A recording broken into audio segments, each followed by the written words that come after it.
Esse aqui é o Juventude Prateada, eu sou o tio Flávio e hoje a gente começa uma conversa sobre avosidade. Já ouviu falar sobre isso? Não?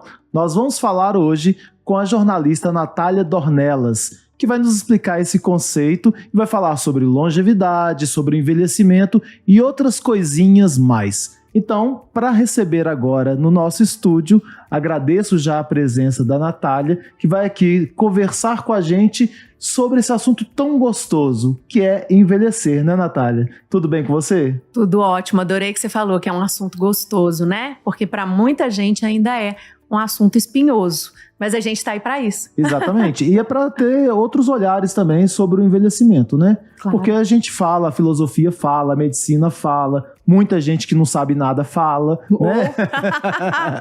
Às vezes a gente escuta pouco, né? Escutar as pessoas que já são idosas e que têm muito o que falar, então esse espaço tem que ser dedicado a elas também, né? Mas antes de começar a falar sobre o que você tem feito hoje, eu queria que você falasse um pouquinho sobre você, onde você nasceu, um pouco da sua experiência, o que você fez pelo mundo afora. Fala aí pra gente. Nossa senhora, vamos lá. Eu falo que eu já tive 3 encarnações nessa. Vou fazer 48 anos daqui a alguns dias. Mas já fiz umas transformações na vida. Na verdade, eu venho de Guarani, que é uma cidade muito pequenininha, perto de Juiz de Fora, né? Vim para estudar publicidade e depois migrei para o jornalismo naturalmente, por entender que talvez o meu perfil fosse mais de conversar com as pessoas do que criar dentro de um escritório de pessoas criativas, né? E aí eu começo essa carreira jornalística no social, né? Na coluna social, uma coisa que hoje mudou muito, mas era de falar de pessoas.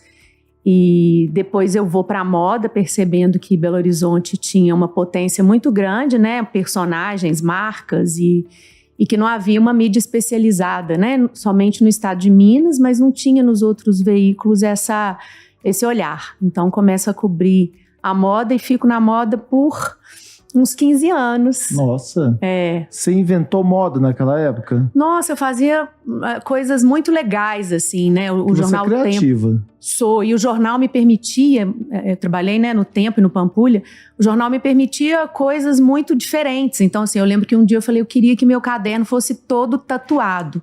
Aí arrumei, não tatuado, mas estampado, né? Então arrumei um time de designers, eles interferiam. Então, meu caderno era diferente de tudo que havia. Caderno no jornal, tá? Caderno no jornal, gente. Para quem é novinho, talvez nem leia, nem tenha contato com o papel, né? E a gente fez muita coisa bacana, assim, né? Criamos um caderno que chamava-se Pandora, que era para falar dessa moda feita em Minas, mas sem deixar de olhar para fora também, porque a moda, ela é comportamento daquele momento no mundo inteiro, né? Legal. E hoje sem fronteira, né? Uhum. Mas por como que eu vim parar na longevidade, eu acho que é mais importante. Eu vou pular a parte que eu morei na Inglaterra e tal, porque era uma trajetória ali de adquirir mais conhecimento sobre moda, mas quando eu volto para o Brasil, acabo ficando ainda no jornal, até que 2017, meu pai, que vivia no interior, começa a apresentar uns sintomas estranhos, leva alguns tombos e eu vejo que ele não está bem assessorado de médicos em Juiz de Fora e resolvo trazê-lo para cá. E a gente descobre que ele tem uma doença degenerativa galopante, que chama-se degeneração córtico-basal. Ele é um parkinsonismo, né? Então, uma doença que enrijece os músculos. E ele precisava de ajuda o tempo inteiro.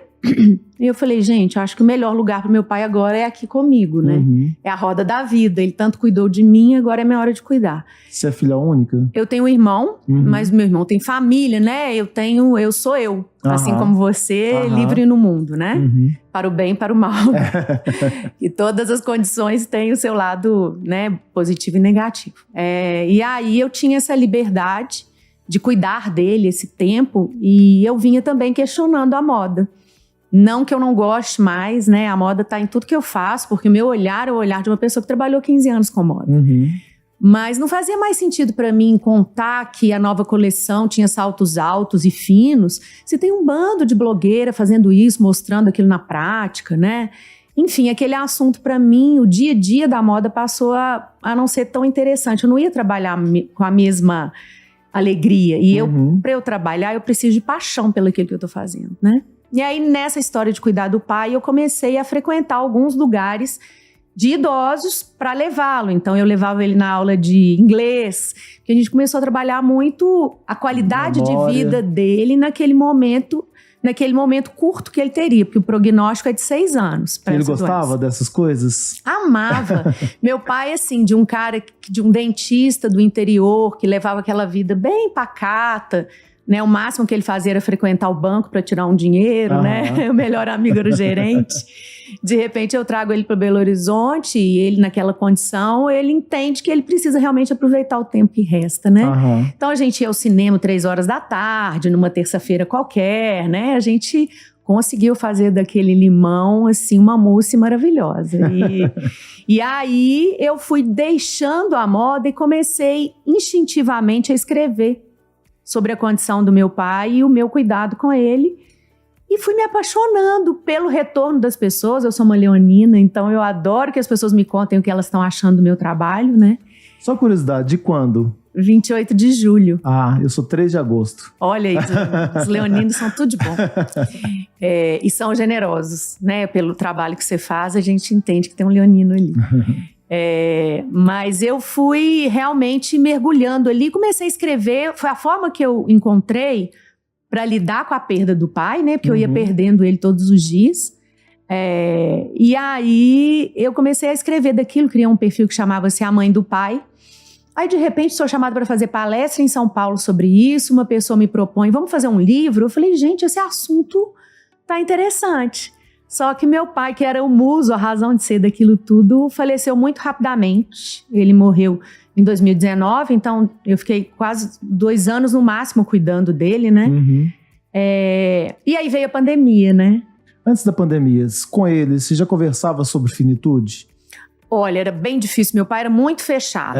Então, eu não consegui fazer aquele, pai, como que você gostaria de morrer, né? Você gostaria de ser cremado? Eu não tive essa oportunidade, infelizmente. Eu conversei com uma escritora mineira, a Cris Mendonça, que ela fala, o livro dela chama Mineiros Não Dizem Eu Te Amo, que é justamente aquela dificuldade que tem de falar o eu te amo, mas fala de umas maneiras diferentes, né? Eu até conversei com você sobre isso. Fala sobre o depositar um dinheirinho pra você, ou fazer uma mesa de café vasta, né? Fala de alguma outra forma. Sim. Mas a gente às vezes não tem intimidade com os próprios pais de falarem de algumas coisas que são tabus na época deles e que ainda são, né? Morte é tabu ainda, né? Completamente, né? Meu pai era um homem muito calado quando falava alguma coisa muito boa. Assim, ele tinha um humor inteligente a vida inteira. Tanto na vida inteira, ele não mudou a personalidade na velhice.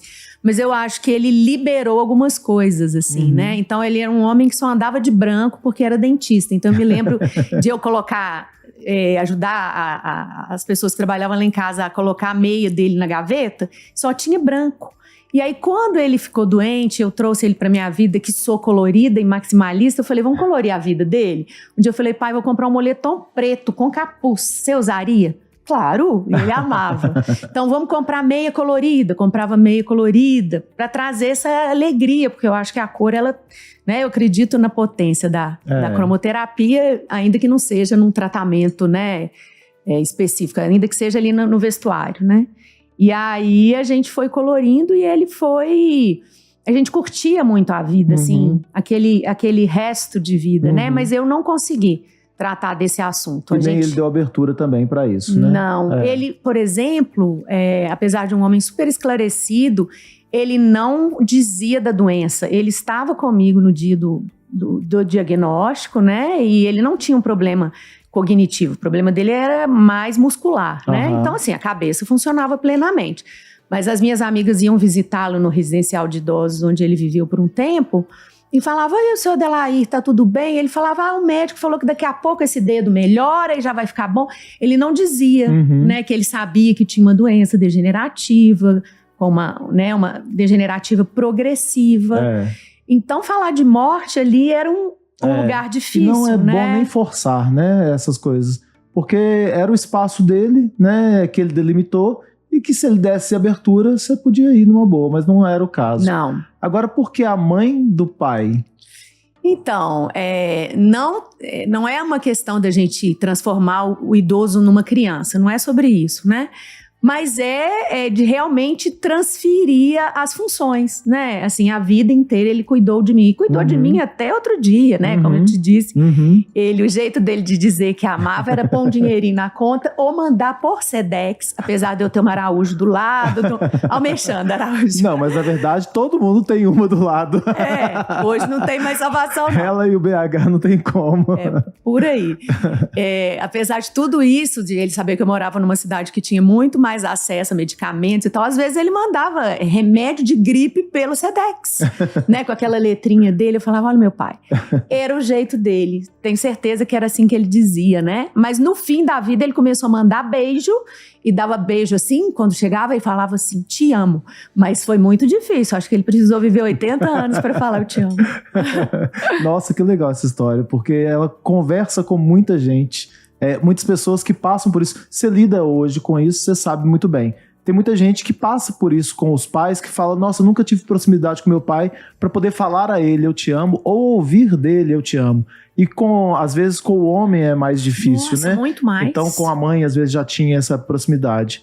Mas essa questão de virar a mãe do pai, ela é simbólica mesmo, porque é uma forma carinhosa de falar, né? Sim. Mãe simboliza carinho, e aí você tá no cuidado, no cuidar. Hoje eu estava escrevendo para a Rádio CDL de um amigo que cuida da mãe, que é idosa, e aí ele sempre falou que envelhecer é muito ruim, tal, porque ele tem a perspectiva da mãe envelhecendo.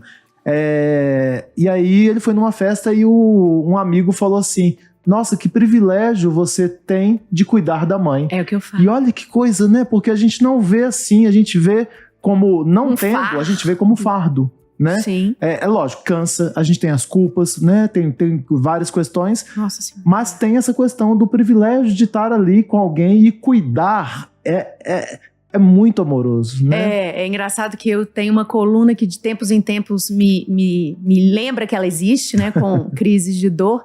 E o meu pai, realmente, ele não conseguia levantar do sofá, né? Então, às vezes, na troca de cuidador, às vezes eu tinha que manejar. Ele não era um homem obeso, pesado, mas é um homem da minha altura, né? E eu falava que a dor na coluna, ela desaparecia, porque é um desejo tão grande de ajudar e de fazer o mínimo ali para ele ter uma qualidade de vida, né? Que nem a dor talvez ela aparecesse depois, mas naquele momento que eu acho que né? Quem sou eu para falar de maternidade? Mas eu acho que é colocar esse ser amado e ser do cuidado em primeiro lugar mesmo. Né? Agora me fala sobre o avosidade. Nós vamos fazer pulos diversos aqui para poder chegar no tempo que a gente tem. A gente precisa de 5 programas. Não, para começar, né? O que é esse avosidade? Então, avosidade é uma palavra tão linda que ninguém fala, né? Acho que ela aparece na literatura geriátrica, acho que no começo dos anos 2000, mas pouquíssimo difundida, né? Eu ouvi de uma pessoa que tem uma empresa aqui em Belo Horizonte que treina cuidadores para atender famílias e até instituições. E ela, um dia eu postei alguma coisa e ela falou, não, que avosidade. Eu falei, gente, que bonito isso. Ela chama-se Fernanda, vou dar o crédito. E aí, eu nunca tinha ouvido, dei um Google, pouquíssimas ocorrências. Eu sei que tem um site de notícias de envelhecimento que chama-se Avosidade.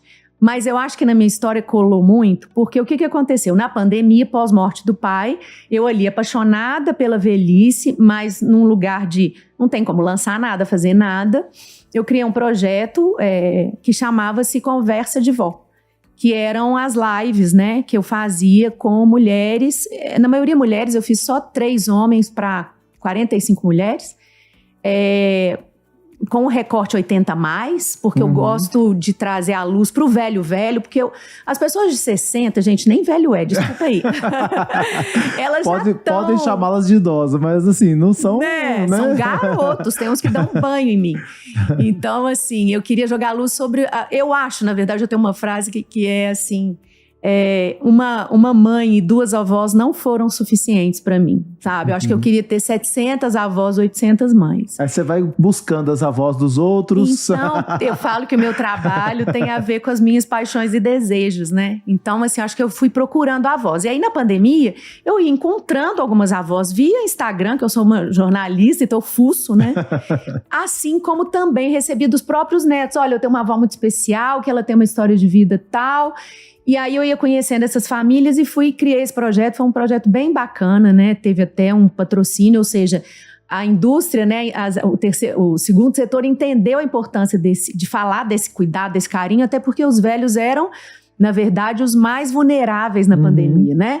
E que tinham uma questão muito séria, que era a privação do contato humano, né? Eles ficaram muito isolados. Então, a live era uma forma de eles interagirem até com familiares que estavam com saudades, né? Então foi um projeto lindo. E ali eu falei, gente, eu amo isso. Eu queria entrar na tela e ir lá abraçar aquela avó. Aí eu falei, gente, avosidade, porque é um sentimento, né? É uma palavra muito... Eu não acho que seja um sentimento, mas se você parar para analisar, não existe a maternidade, a paternidade, existe a avosidade, né? Verdade. Inclusive essa semana eu publiquei, né? A Suécia está permitindo agora que os pais repassem para os seus pais, ou no caso, os avós, parte do que eles recebem para a licença paternidade e maternidade. Então, é como se fosse criada, institucionalizada a licença avosidade. Porque, de fato, né, eu vejo pela minha rede de contatos, a maioria das amigas que têm filhos conta muito com os pais, principalmente com a mãe. Né? A mãe, às vezes, se descobre quase que numa terceira carreira, que é de cuidadora de neto, depois de se aposentar, né? Então, assim, a avosidade é sentimento que não tem questionamento. Às vezes as pessoas têm problemas com os pais, mas com os avós, de modo geral, não existe isso. É muito afeto envolvido, né? E continua o projeto? Sim. Não, das lives? Das lives não, né? Você parou com as lives com as avós? As lives das avós eu parei. Você traz, geralmente, histórias de avós que você vai descobrindo, e se alguém tiver aí a avó com 80, 90, que possa mandar pra Natália, ela adora. Eu não tenho problema com os 70, não, mas eu falo, a Miriam Goldenberg fala comigo assim, que também adora velhos, né? Gente, velho não é xingamento, tá? Não mandem mensagem falando que eu tô... Porque velho é só a constatação de que o tempo passou, né? Mas, enfim, a Miriam fala que ela não confia em ninguém com menos de 90 anos. Então, mas o que eu tenho feito hoje, né? Com a criação da Avosidade, que é uma organização social, né?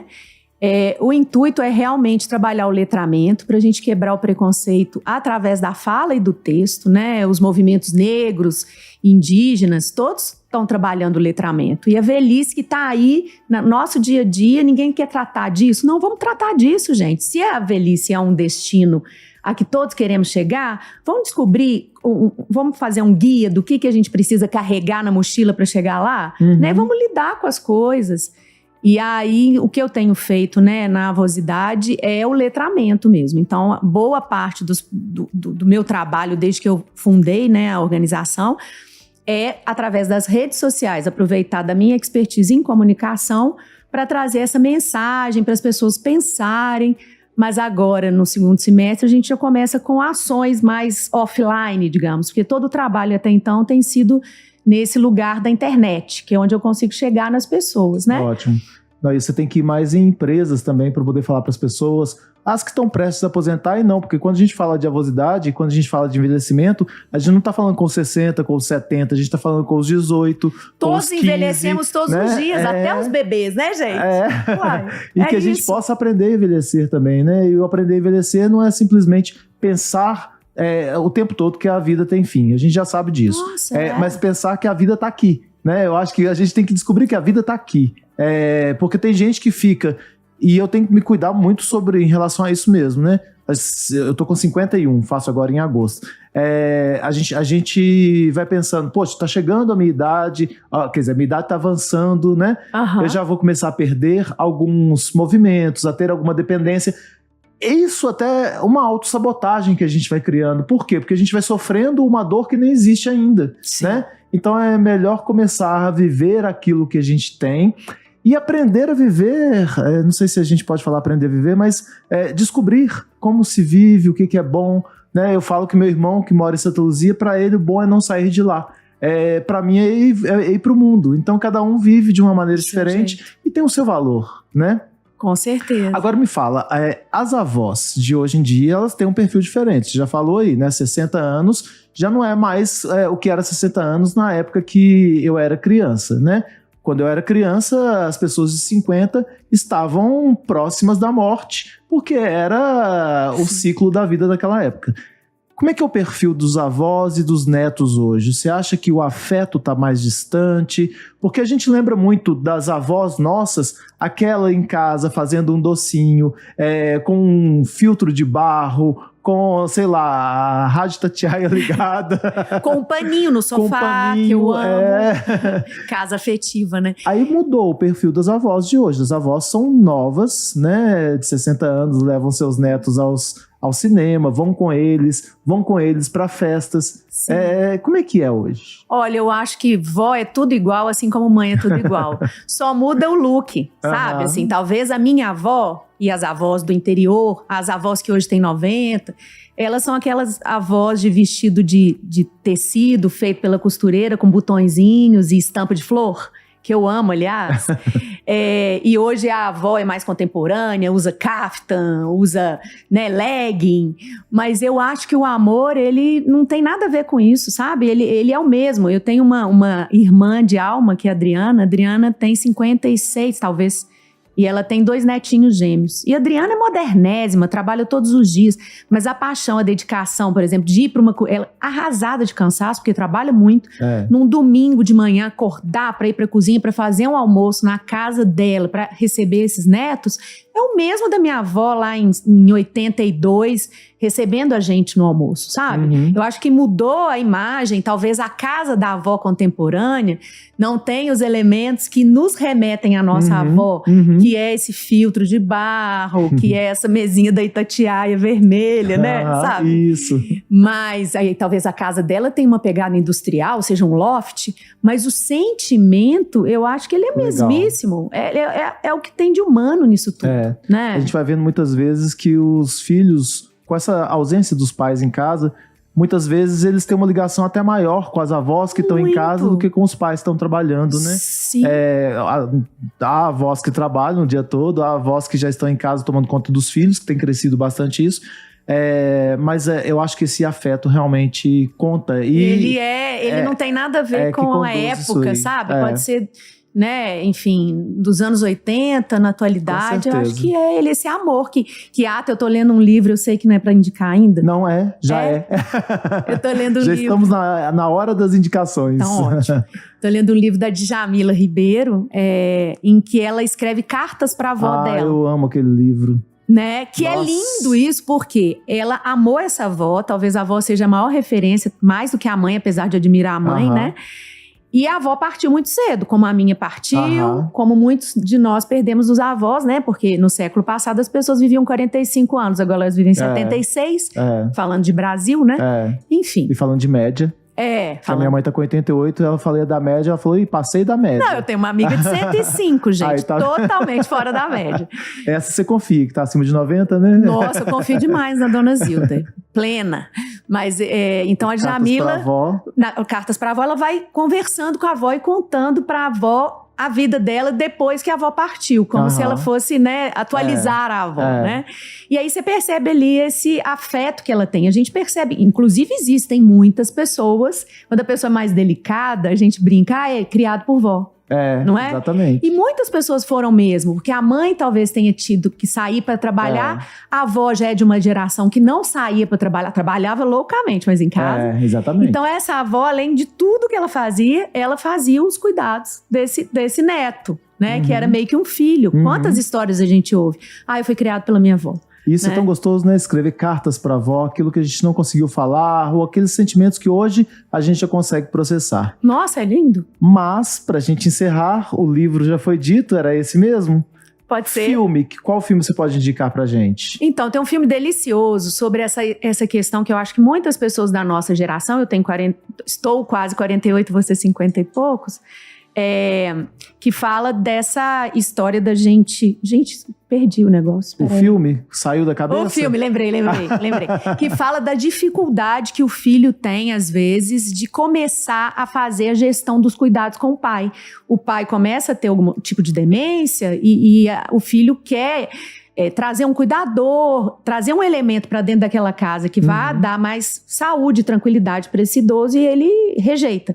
O filme chama-se A Viagem do Meu Pai, é um filme francês delicioso, que conta a história de uma filha tentando tomar as rédeas ali do cuidado com o pai, e o pai esconde o celular e fala que a cuidadora roubou para poder mandar a cuidadora embora. Então é um filme que, apesar de falar de uma coisa pesada, ele tem aquele humor francês e tem uma poesia linda, a fotografia é maravilhosa. Ele tá, se não me engano, no Prime Video. Ok. Uma citação para a gente poder encerrar. Então, tem uma frase que eu amo, que é um provérbio africano que fala que toda vez que um idoso morre, uma biblioteca é queimada. Então, é isso das histórias que eles carregam dentro deles e que todo mundo que tiver um velho por perto, deixa ele falar ou provoque que ele fale. Porque às vezes tem coisas ali lindas, né? Que vão até ajudar na nossa própria vida. Natália, para te achar nas redes sociais, como faz? Então, é Natália sem H, gente, e Dornelas com 2 L's.